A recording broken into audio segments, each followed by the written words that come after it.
Hey, Bible Bowlers, we're back to cover chapter 8 of Second Kings. And if you have, hopefully you have your Bibles, go ahead and open them up to chapter 8. And we're going to pick up in verse 1 and roll through them. All right, Second Kings chapter 8 verse 1 starts out by Elisha speaking or spoke to the woman who he had just restored this lady's son. And what he tells her is, arise, and you and your household both go and stay wherever you can. He just says, wherever you can find a place to stay, that's where you stay. For the Lord caused this famine to come into the land. And then he goes furthermore, which means even more stuff is happening. The the Lord, let's say, furthermore, it will come to the land for 7 years. So this famine is here. It's going to be there for 7 years. So when we think about a famine, that's something that we've never had to deal with. And I hope we never have to. Yeah, that's rough. A famine just means that there's no food available and you're on nothing. So you have to work through that. And not only just for a little while, 2 or 3 weeks, like we may have, been in some tough times during this pandemic, but this is for 7 years. So we see in verse 2, the woman went up and she got up and did exactly what Elisha had told her to do. And she went and dwelt in the land of the Philistines for 7 years. Okay, so we come into verse number 3. And so this is at the end of 7 years. So 7 years had passed. She decides that she's going to return from the land of the Philistines, which is what she was told to stay there for 7 years. So after 7, so she returns from the land of the Philistines, and she went to make an appeal to the king for her house and for the land. So she apparently had lost her possession of her real estate. Yeah, yeah. So the king talks to Gehazi, and if you remember, Gehazi is the servant of Elisha, and which says that right after the servant of the man of God, and it says, please, tell me about all the good things Elisha has done. So the king was interested on the track record of Elisha. So here he goes. He starts telling him in verse number 5, and he was telling the king how Elisha, it doesn't refer to Elisha, it just says he, but he's talking about Elisha, how he had restored the dead to life, that there was a woman whose son that he had restored to life, and appealing to the king for her house and for her land. And Gehazi said, this is what he said, my lord, O king, this is the woman, and this is her son, whom Elisha restored to life. So whenever the king had asked the woman, we find in verse 6, she told him that was right. So the king told a certain man there to make sure you restore all that woman had back to her, and all of the proceeds of her fields, all the way back to whenever she left it 7 years ago. Verse number 7, then Elisha decides he leaves, and where he goes, again, these are names, so names are very important when it comes to Bible Bowl. Elisha went to Damascus, and Ben-Hadad, and I'm sure the guy doing the question is going to say that different, but Ben-Hadad, king of Syria, was sick. And it was told to him, saying, the man of God has come here. So the king, we see in verse 8 that he says to Hazael, he said, take a present to Elisha and inquire of the Lord by him and ask if I'm going to recover from this disease that I have. So Hazael went to meet him, and he did what he's supposed to. He took a present to him with him of every good thing of Damascus. So he took everything that Damascus was known for. And that had to have been a lot. Yeah, that had to be a lot. Well, here we go. A list. So anytime you have a list, you can pretty much bank on a Bible Bowl question coming from there. So here we are in verse number 9, and it says 40 camel loads. Wow. And he came and stood before him and said, your son Ben-Hadad, king of Syria, has sent me to you, saying, shall I recover from this disease? Now, I don't think that the gift that Ben-Hadad sent necessarily led to him being saved from this disease. But we see in verse number 10 that Elisha tells Hazael, he says, go say to him, you will certainly recover. However, the Lord has shown me that he will really die. So a little deception going on here. Okay. Well, then we read in verse 11, and it says, then he set his countenance to a stare until he was ashamed. And what this did, and this made the man of God weep, or the man of God cry. So Elisha was crying. Right. So in verse 12, we see that Hazael responds. He said, why are you crying? Why is my Lord weeping? And Elisha responds, he says, because I know the evil that you will do to the children of Israel. So Elisha was prophesying the future here.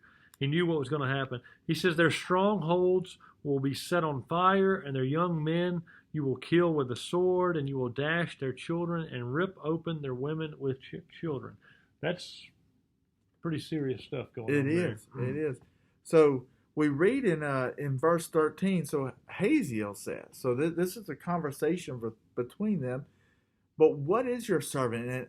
And I'm going to say this is going to be a Bible question. I like to point those out. He says, what is your servant? A dog? So when he says that, he says that he should do this gross thing.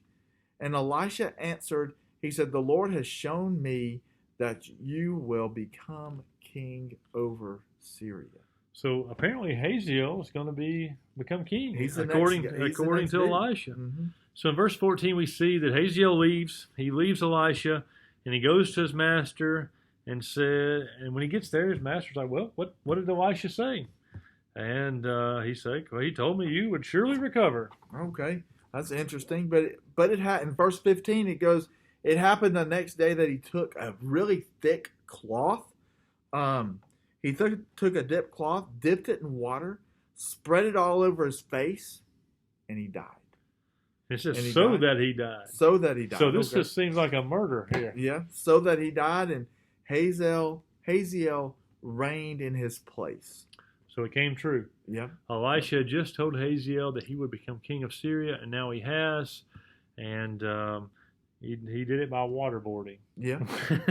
Old-fashioned, Old Testament waterboarding. That's right. So in chapter 8, verse 16, we see in the 5th year of Joram, the son of Ahab, king of Israel, Jehoshaphat, who was the king of Judah, Jehoram, the son of Jehoshaphat, began to reign as king of Judah.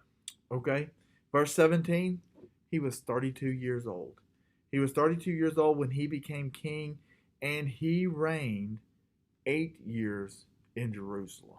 So Jehoram became king after Jehoshaphat, and he was 32 and reigned for 8 years. Yep.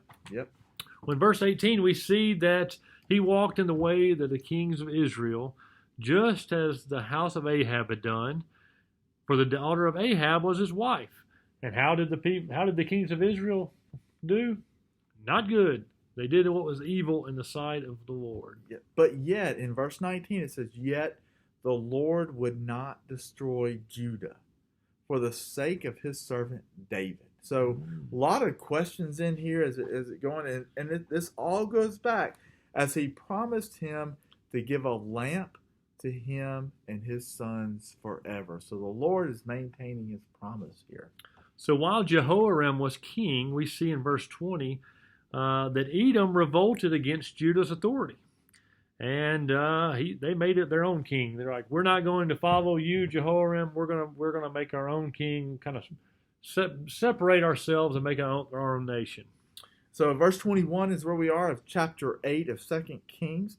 And Jehoram went to Zair, Z-A-I-R,